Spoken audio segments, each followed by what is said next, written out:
The Velthari High Council watched in silence, their luminous eyes reflecting the shifting holographic feed. The human, Sergeant Elias Voss, was alone on the desolate planet, stumbling through the jagged terrain. His suit was damaged, his oxygen levels dwindling, yet he moved forward with reckless persistence. "Observe the irregularities," one of the Velthari scholars murmured. "The human should have ceased functioning. Instead, it persists." Another alien, draped in ceremonial biometal, adjusted the viewing lens. "He vocalizes unnecessarily. Energy expenditure without purpose. Inefficiency." Elias muttered something, barely audible through the surveillance feeds. Then, to their horror, he laughed. A ragged, breathless chuckle that made the Velthari shift uneasily. "He finds humor in suffering?" One of them whispered, repulsed. The planet was uninhabitable by all logical standards: violent weather, toxic atmosphere, and a complete lack of resources. No being should have survived this long. The Velthari had anticipated the human's swift demise. Yet, Elias endured, talking to himself, making crude jokes, even humming an incoherent melody as he limped toward a rocky outcrop. Self-delusion, one of the scholars diagnosed. A breakdown of cognitive function. Inside the cave, Elias collapsed against the stone wall, exhaling sharply. His helmet's cracked visor reflected his exhausted face, bruised, cut, but still alive. He fished out a small ration bar, inspected it, and smirked. "If I die, I'm haunting the supply officer who packed this cardboard crap," he muttered. The Velthari recoiled in shock. One of them turned to the others. "He acknowledges his mortality. He should be experiencing despair. Instead, he continues to function as if survival is assured." Another scholar, older and more composed, analyzed further.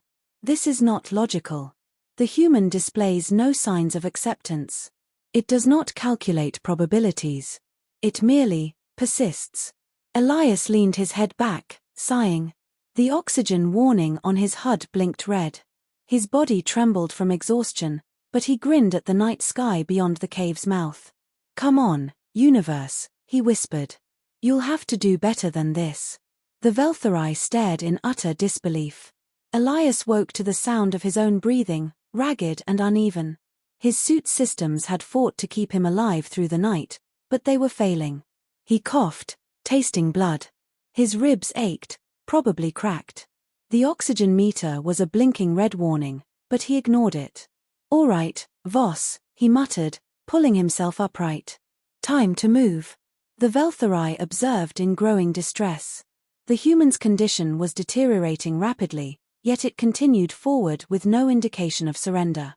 "It should be incapacitated," one of them noted. Yet, despite systemic failure, it behaves as though recovery is possible. Elias stumbled down the rocky path, eyes scanning for anything useful.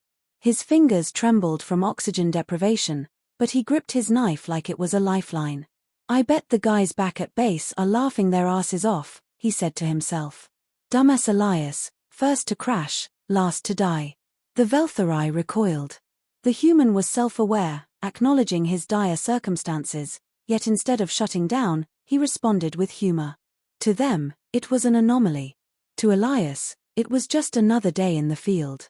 A shadow flickered at the edge of his vision. His body reacted before his mind processed it, muscles tightening, stance shifting. Something was watching him.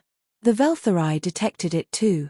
A predatory organism, adapted to the planet's harsh conditions, moving silently between the rocks. They expected the human to flee, to conserve energy, but instead, Elias grinned. "Finally," he whispered. He crouched low, blade at the ready, exhaustion momentarily forgotten.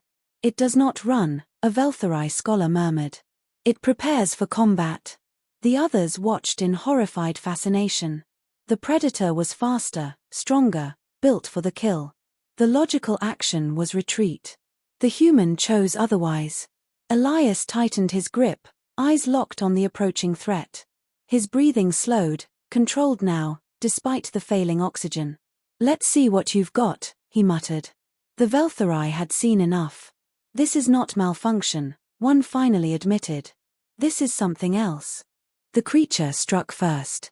A blur of muscle and claws lunged from the shadows, its jagged limbs tearing through the air. Elias barely dodged in time, rolling over the uneven ground, feeling sharp rocks scrape against his torn suit. His vision swam, his lungs burned, but his instincts overrode the pain. The Veltharai recoiled. The human should have been dead already. No calculation, no strategy could justify this fight. And yet, it continued. Elias pivoted on his heel, slashing upward with his knife.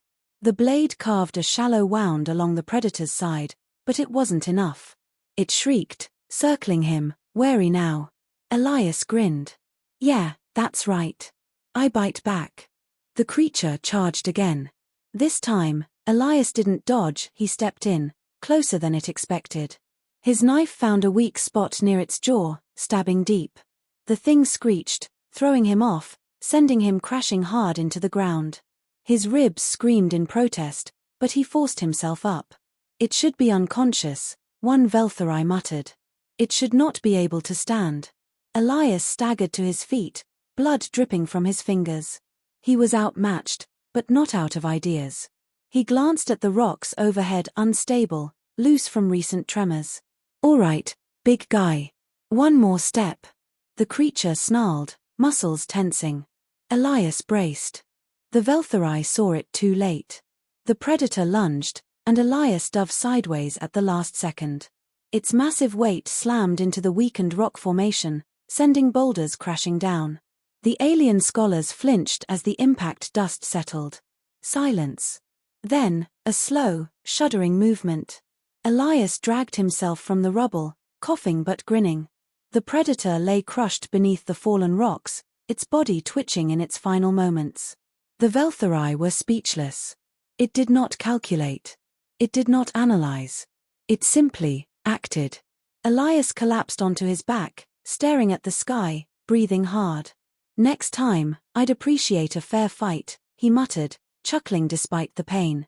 Elias lay there, his body screaming in protest, but his mind was already working through the next step. His oxygen was nearly gone. His injuries weren't getting better.